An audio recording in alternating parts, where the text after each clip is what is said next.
Good evening and welcome to Anupali. I do hope you are having a wonderful Sunday evening. Thank you so much for joining me. This past week, we've seen quite a bit of activity on island as we devise ways to overcome the challenges and restrictions of the pandemic. The OECS ACCB International Netball Series played out in Dominica over the past week, and I congratulate the winners on their victory. Though our ladies did not emerge the winners of the tournament, we congratulate them for their effort and for their representation of Dominica. I am sure they have gained valuable experience and will only grow from their participation. I also congratulate the organizers of this wonderful event. Despite the hiccups associated with rain, it was clear the activity was otherwise well executed and a real triumph for the organizers who continue to display passion for the sport in Dominica. There is absolutely no question that this government is making significant strides in sports development, and at a time of severe economic stress brought on by the COVID-19 pandemic. We have committed to build the sporting industry and position our young people for success in the various disciplines. This tournament reinforced our goals to bring our facilities in line with international standards, create opportunities for increased training for our athletes, and provide a stronger structure for sports development in Dominica. It is true that facilities alone do not guarantee success, but our investment in the improvement of physical sports structures over the past 2 years should not be underplayed. Several facilities will be ready for play shortly, and very soon we will commission the National Sports Council to further guide the development of sports in Dominica. You will hear much more about our initiatives in the coming weeks and months. Over the weekend, we also saw the first in the lineup of special entertainment events approved by the government. This has been undertaken as a pilot as we prepare for a gradual return to our normal activities. I have heard some of your concerns about this approach, but we could not have allowed for a full return to unsupervised fetting across the country. We are simply not at that stage yet. I believe this is a workable compromise which continues to prioritize the safety of the general population. And I wish the organizers of the various events the very best of luck in the execution of the events. This past week, I welcomed a World Bank delegation to Dominica to discuss the various government projects currently ongoing, which are supported by the bank. It was a fruitful visit, which reinforced our strong relationship with the World Bank as a development partner in our efforts to restore Dominica's economic fortunes in the aftermath of disaster and now the global pandemic. The visit provided both sides with the assurances of progress on a number of growth projects, including the geothermal energy development in the Roosevelt Valley. The World Bank is an important development partner on this project and has committed over US $27 million to support the construction of the geothermal power plant. This power plant will help us diversify our country's energy grid and build the kind of resilience that is transformational and secures a safer future for our children. I thank the World Bank representatives for the visit and look forward to the speedy implementation of the various projects which are designed to advance Dominica's development efforts. I am also pleased to announce that on Thursday evening, Dominica received another supply of life-saving vaccines to boost the stock that is already available to every eligible Dominican.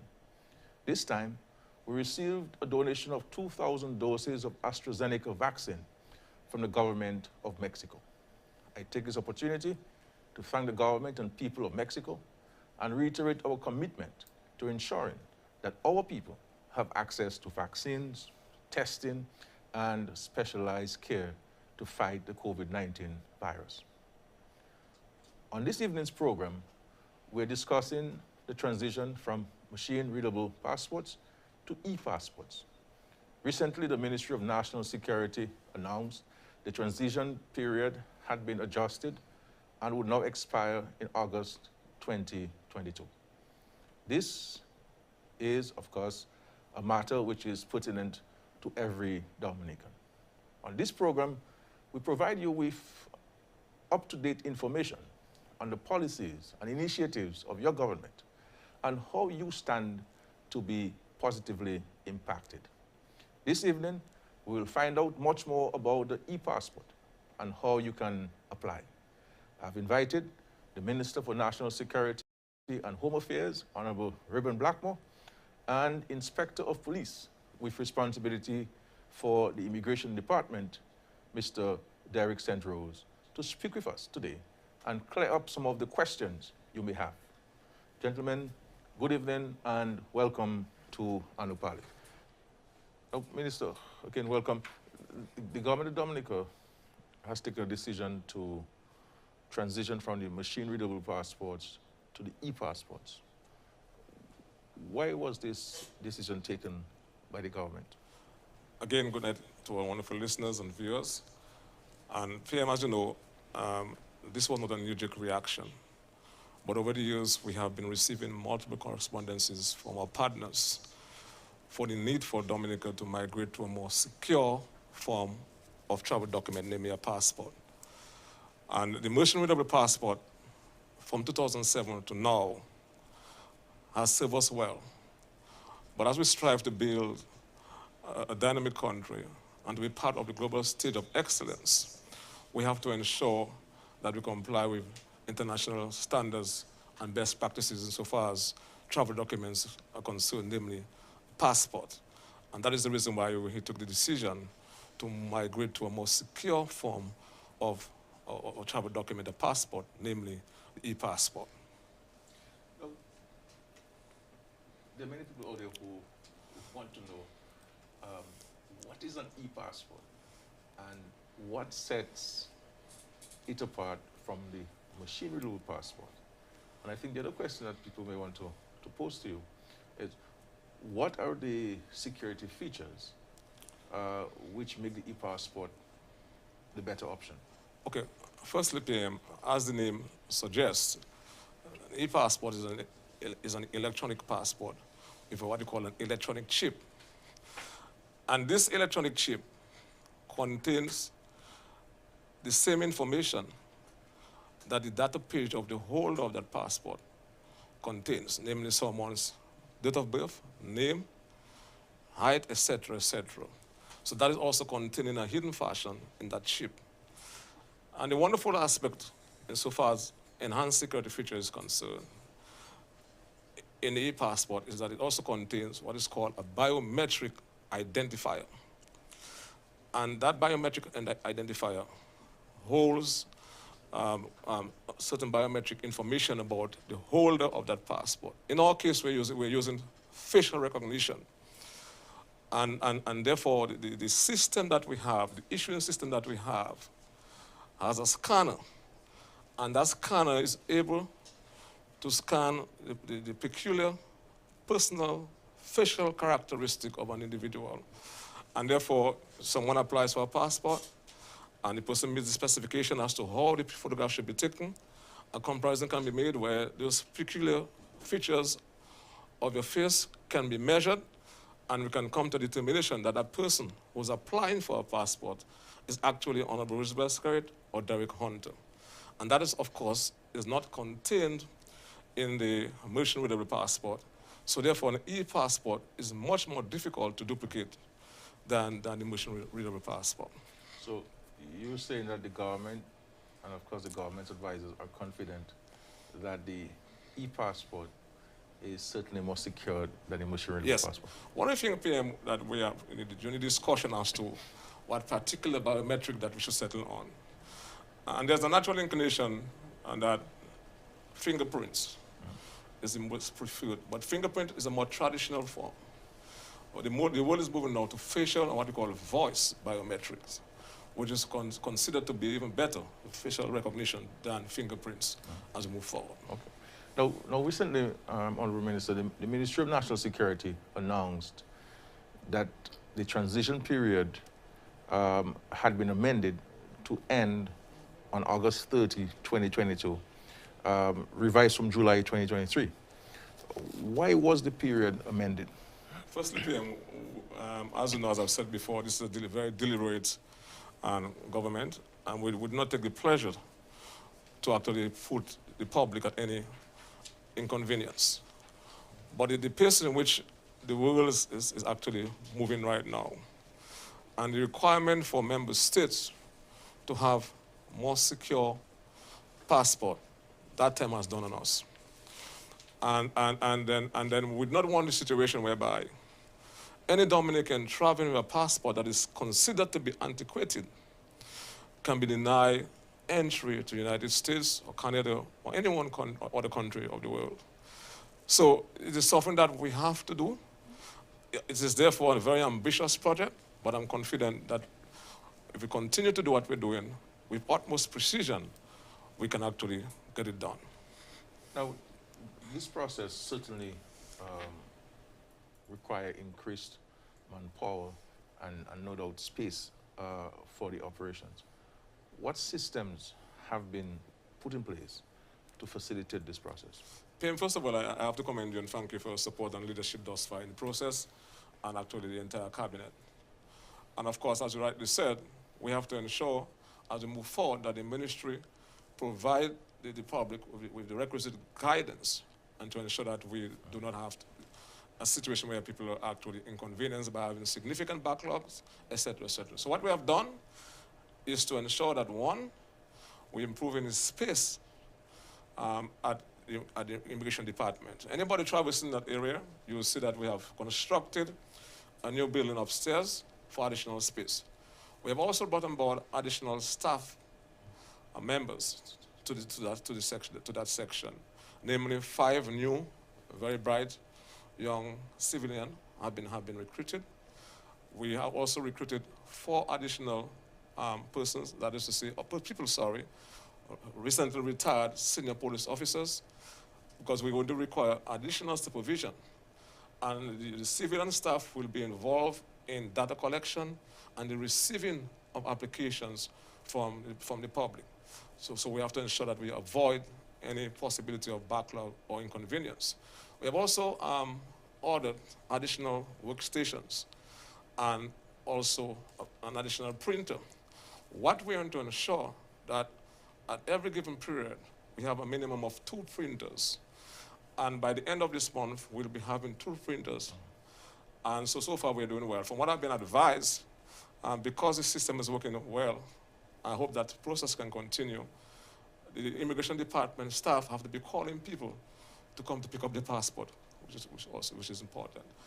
And so we were thinking ahead when we actually, when that new project was conceptualized, and we actually had, we placed an order which we also have right now, what we call mobile kits.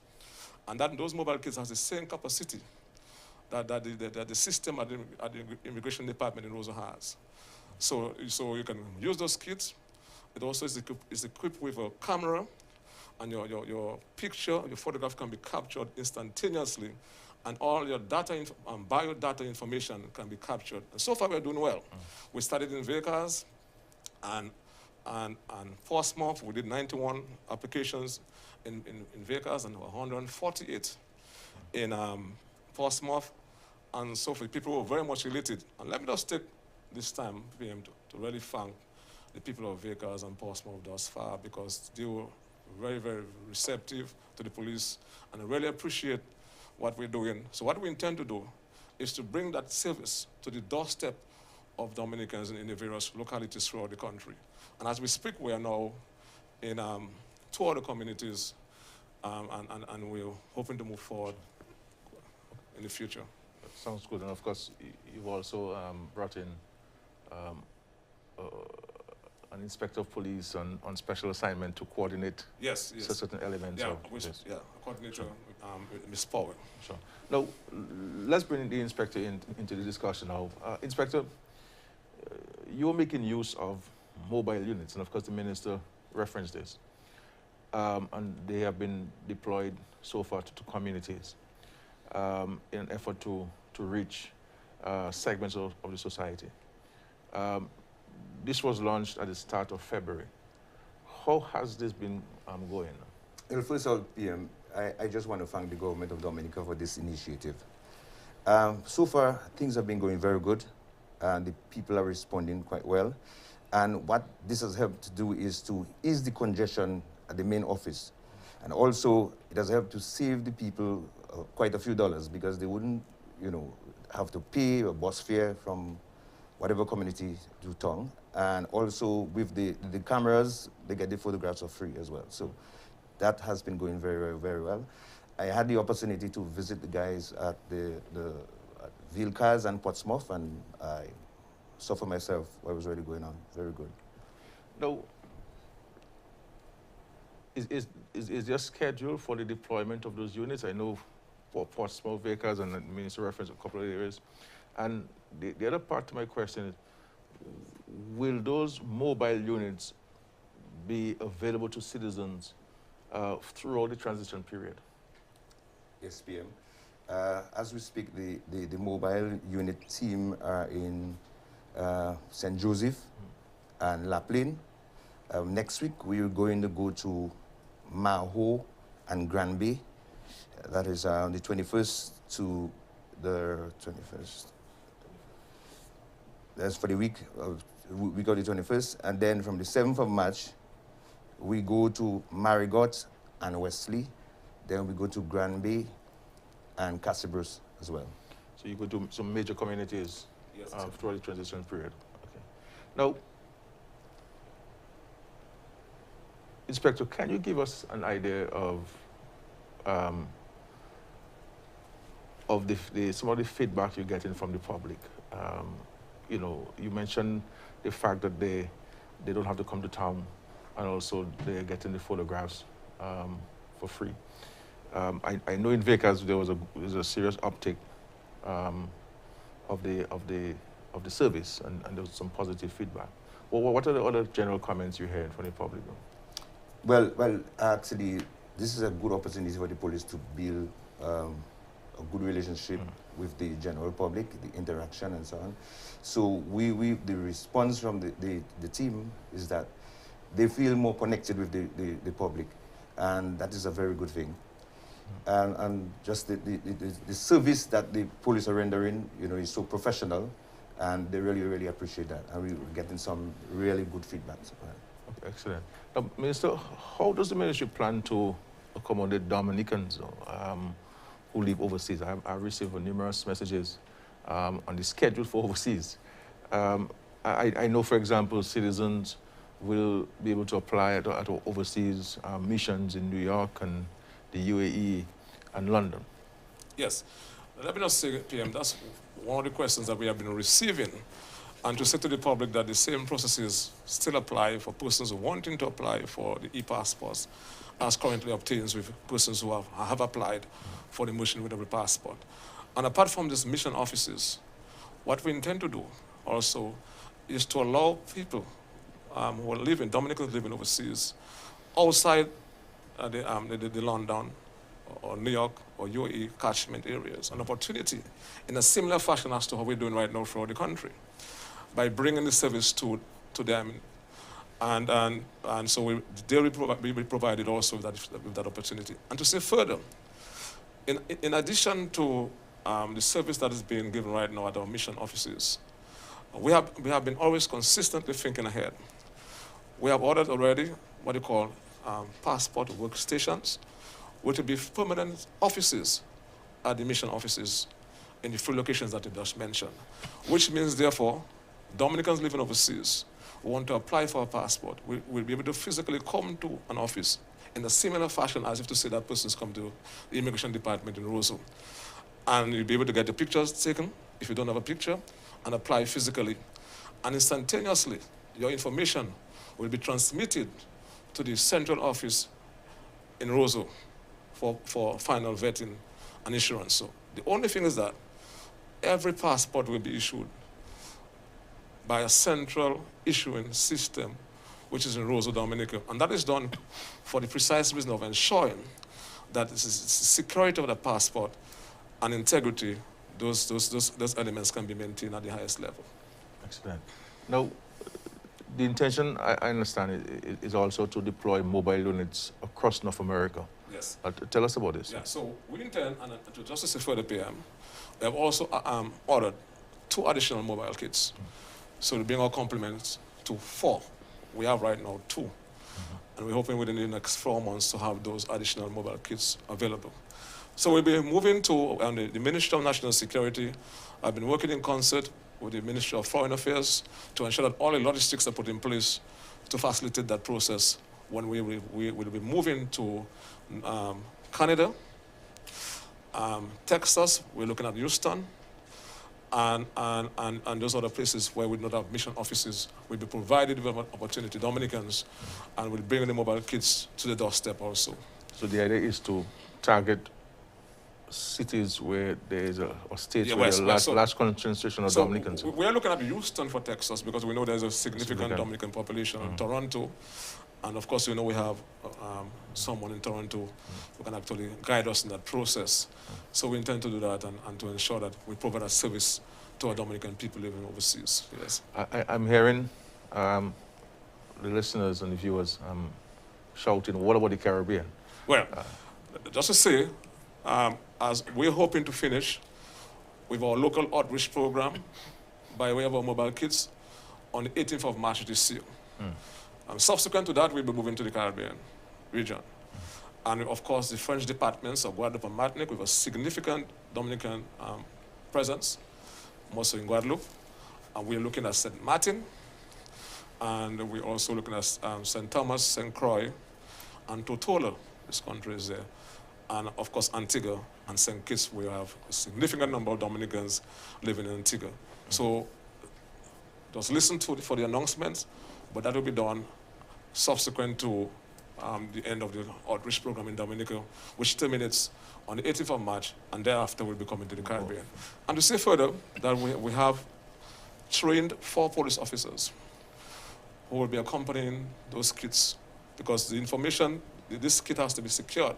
Because you'll appreciate, PM, you have people's personal information, identity information in that system, which has to be taken back to Roseau for issuance. So that's something also a plus I wanted to mention. Excellent. Yeah. Now, Inspector St. Rose, can you go through the application process for the new e-passport, and what are the documents which are required in that application process? Okay. We need 2 passport size photos, a birth certificate. In the case of a married woman, she would need to present her marriage certificate. You must have a recommender to recommend the form, saying that they know you for a period of years. And in the case of a child, an infant, you would have to know the parent for a number of years. Also, the recommender has to certify at the back of one of the photographs. Okay, so these are the documents you require. Yes. Now, if someone has the existing machine-readable passport, he would have to surrender this and during then the process. We would cancel that passport. You cancel the passport. Okay. So you keep the passport in your possession? Yes, ma'am. Yeah. Okay. Now, how does one pay now for the Commonwealth of Dominica e-passport? Okay, well, all payments are done at the Treasury, but now we are on the road with the mobile kits. We have an officer there who you could pay. The people in the country, in the rural areas could pay, and they will get a receipt, and that receipt would be attached to their application for processing. Also, you can go online. People can go online on the government website and could purchase could pay for the passport there and get it printed out and attach it to the form for now. And can people apply for the e-passport online? No. No. Okay. What we encourage people to do is to print the form online, and then you send it to the Foreign Affairs, or you bring it in a physical copy, and all documents must be original. Original. How long will it take to get the e-passport? It takes within 2 to 3 weeks. 2 to 3 weeks. Why so long? Well, because of the volume of applications we have, and then we have to properly go through the application to make sure that everything is correct. But now with the additional manpower, we have been doing quite a number of passports on a daily basis. So 2 weeks on a normal circumstance, in terms of normal staff allocation. But with additional manpower, with the shift system, you shorten that period. We can print up to 300 passports a day. 300 passports a day. Okay. Now, how have your police officers been deployed to facilitate the registration process of the new e-passports? Okay, with the mobile team, we have 4 officers, a sergeant and a constable. Also, at the office, what we have done is we organize a shift system, and they work until up to 12 o'clock at night. So we have one shift from 8 to 4, and another shift from 4 to midnight. Okay. And that has been working very, very well. And how is, I know you intimated to it earlier, but how is the citizenry responding to the call to update their passports? Very well, very, very well. You know, people are calling for information, and they're coming in droves. So that has been going very well, and the promotion is very good. And also, the passport, it's a very lovely document. It's a solid document, and people are excited about it. Yeah. Okay, thank you. Thank you very much. Now, Minister, we have had some concerns among the public. People are concerned about the timeline for this. How can the Ministry of National Security be confident that it is able to meet the new deadline to complete the transition to the e-passport? Firstly, as I said before, it's a quite ambitious project, but we are confident because we have put in place a set of mechanisms to mitigate against any lapses or undue delays, etc. Additional staff, additional pieces of equipment, etc. And to ensure that the processes are properly followed. And to also to monitor the monthly numbers in terms of issuance. From what I've been seeing from the advice and the data I've been getting from the Immigration Department, we issue on average 1,100 passports per month. So we have to ensure, therefore, that we have the requisite numbers in stock. So we have to ensure that we have the passport books, adequate passport books to actually meet the demands, and to have the supplies done within the time frame we're looking at. I've been able to be in direct contact with Canadian banknotes to ensure that we can actually advance the production chain to ensure that there's no inconsistency insofar as the supply of books are concerned. And I think if we can do that, and if the public can continue that level of cooperation, and we can continue to bring the kind of services that we're doing now to the doorsteps of people, not only in Dominica, but Dominicans living overseas, I think we can pull through. And we'll, as I said, we'll continue to monitor the situation and to keep the public apprised. Yeah, no. All of the questions I'm asking are questions which the public are posing to us, you know. Which are fair questions. So I'm just speaking on their behalf.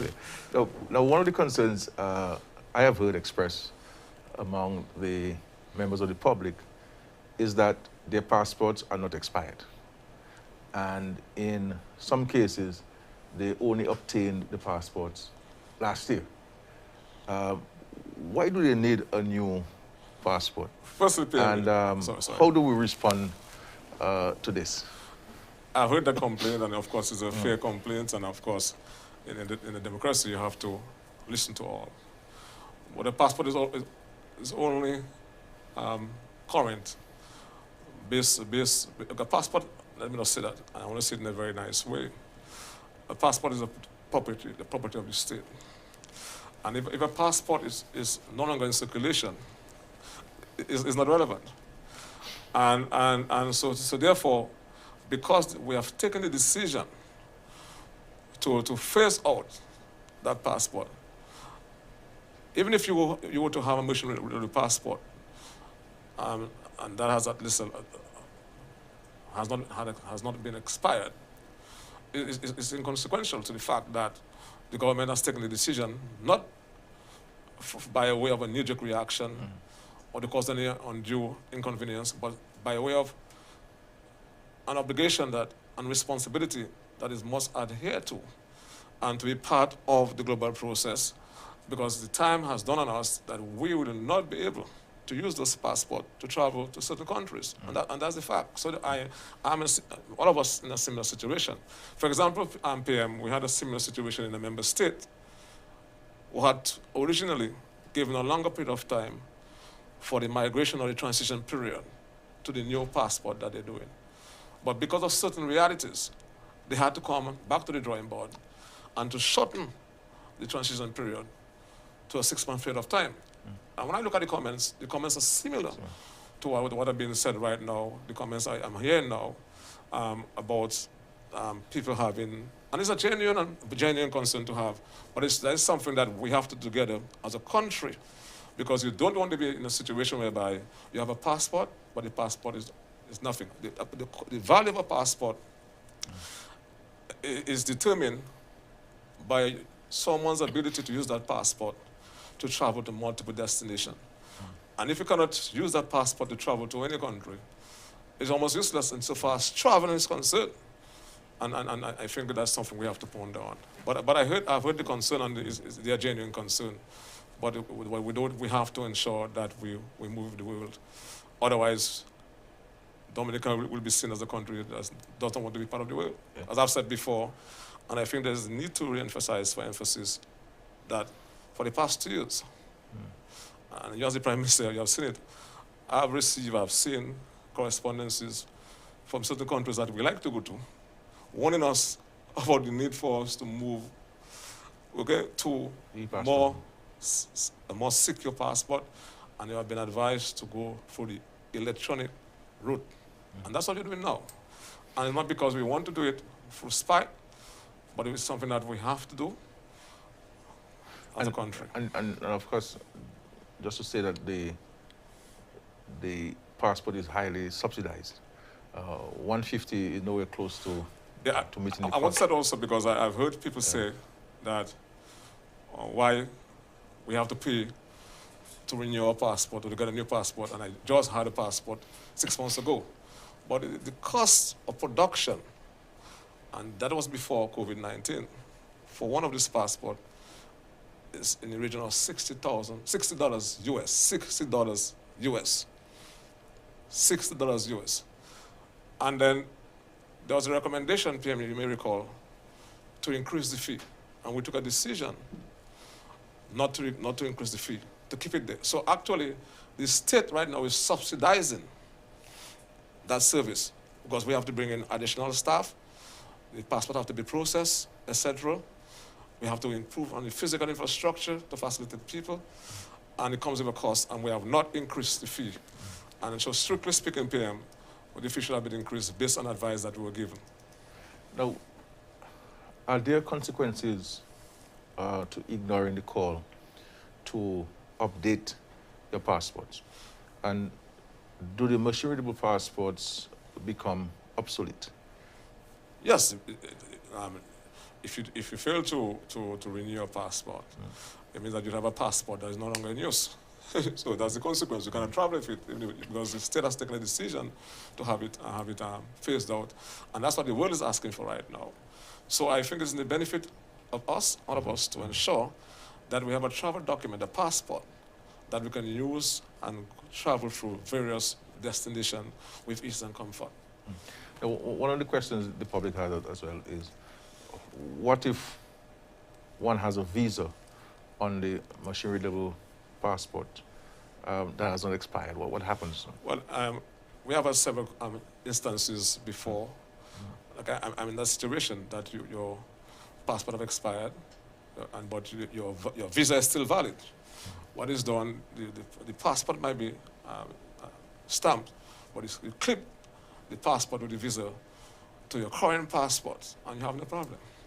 Or the person could Yes, yes. reapply Or you can reapply if you for new, if you so wish, yes. and to indicate that we Yes, have this passport, and right, they could yes, transfer yes. the visa Yes. to the new You passport. can ask for transfer also. But so the visa is not going to be expired with the passport? And No, so, no. Now, any other matters you want to draw to the attention of the public, Inspector? Yes. Yeah.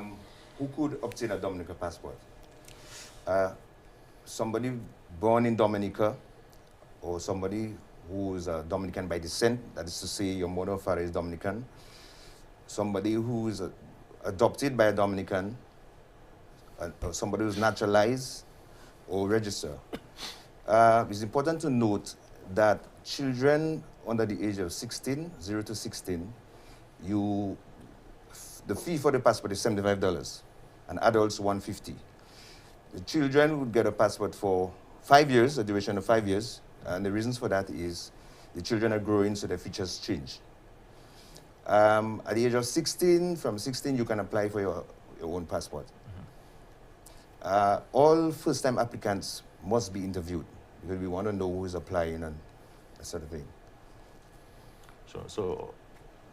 And people can call the immigration department to seek clarification on any matter relating to the process of the application process. That is correct. Another thing that the public should have in mind is if somebody is picking up a passport on somebody's behalf, they should have a notarized letter giving you permission to pick up on their behalf. The person who submits the application doesn't necessarily have to pick up the passport. And even if they want to do that, they should have a notarized letter to do so. Okay. Yeah, but I also want to make one clarification to what Inspector Hunter just said in reference to Dominican people who qualify as Dominicans by descent. That is to say, either one of your parents being Dominican, you've been born out of Dominica. And there's a proviso in law that this is a requirement for that to suffice. And that person has to be born on or after 1978 to fall within that category of the Dominican by descent. That is to say, someone with a Dominican parentage, a mother or a father. And I think that is important for us to actually explain to the public. Because we have had a number of situations where people, and that's something that's happening right now. Because the way the system is constructed right now, if you're applying for a passport, there are certain documents that you must have. If you're a natural Dominican by birth, you have to have a birth certificate. If you're Dominican by what you call a certificate of naturalization, you have to have that. It's on that basis, therefore, you have to apply for the passport. So what you have had in the past, you had a number of people who were given Dominican passports, but they were never registered as Dominicans because they were born of Dominican parentage, but they were born either in the 60s or in the 1970s, and they were never registered. So if they go now to use the old passport that they have, the officers are going to ask them, can I see a birth certificate? If you say Dominican by descent, can I see your certificate of naturalization or registration? You get my point. And then you have a number of instances where that happens. And I would advise people who fall within that category to do their honorable thing and to ensure that you apply and to seek proper documentation for your own good. We have other situations also, people who have been married to Dominicans for 20, 30 years, but they never apply for citizenship. So it's not all, you can't just say you have been married to a Dominican for 20 years and you have been living in Dominica. You have to apply for citizenship. And those are issues that I see as a minister. Sometimes they come to my desk and I see it, and I'm asking myself, on what basis am I going to do that? And the law does not give me the authority to by myself, without the provision of the requisite law, to ensure that that person qualifies for Dominican citizenship. Excellent. Yeah. Thank you very much, gentlemen, for your time. I believe you have provided the public with some very useful information in the matters relating to the e-passports and the application process, and of course the the deadline by which those passports should be issued in the Gulf of Dominica being August 2022.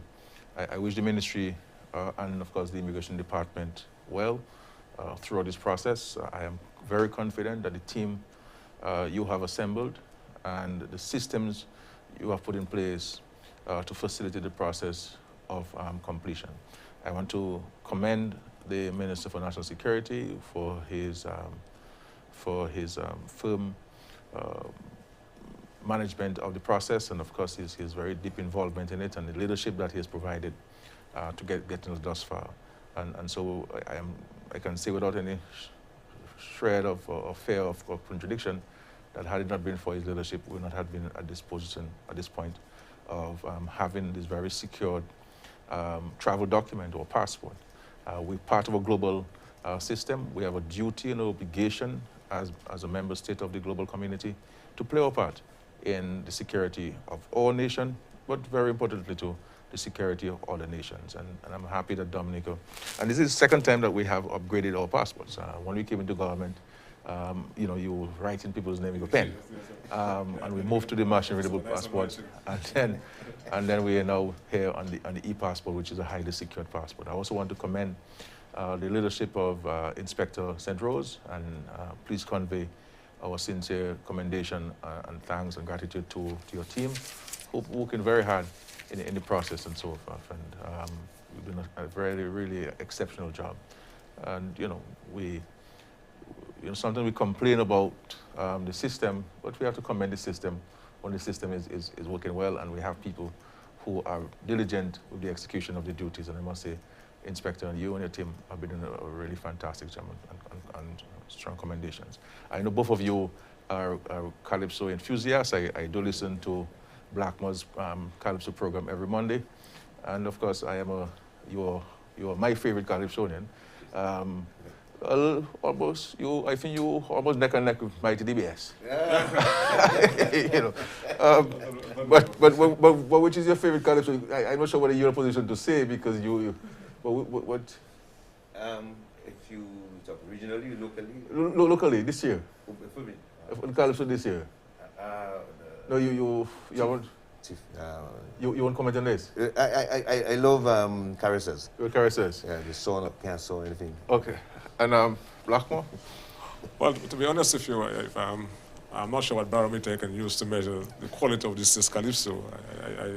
I have my own views about this Calypso and what transpired many years ago. Yeah. I'm of the old school who believe that at the time, before, gave a better analysis of our socio-political and cultural situation in Dominica, and speak to relevant issues. And so I do not see that emerging in our Calypsos, where a tale is being told, a story, and with theater and and wit and satire. I do not see that in our Calypso. But I think there's a Calypso I think I kind of like. And you don't have the vocals, but I kind of like so concept. We speak to someone, notwithstanding his circumstance, and how he was perceived before. When somebody I think so is telling a story that is so important and encouraging and very enlightening, that he's emerging, and he was seen as almost like a Mighty DBS. So you're saying that so might take it this year? I don't know. Anything is possible. What is happening now? Anything is possible. So I don't want to criticize anybody's Calypso, but I think we have to go back to having seminars for judges, etc., and to agree on certain standards. So that's all I have to say about that. Yeah. But I think the topics and the content need to be much more broad. But when you think about it, PM, not one of the college students, in any critical way, have a song that really look at the most serious COVID-19 phenomenon affecting us in the Dominican world, COVID-19. Yeah. And I know why. Why I keep it to myself. Is it because someone are not vaccinated or something? Well, maybe a lot of them probably thought a lot of people would be singing about that, and that could be the reason too. I see. Yeah. But thank you, well, gentlemen. I know there are cocoa sticks on sale, so. I was So I will end here to wish us well.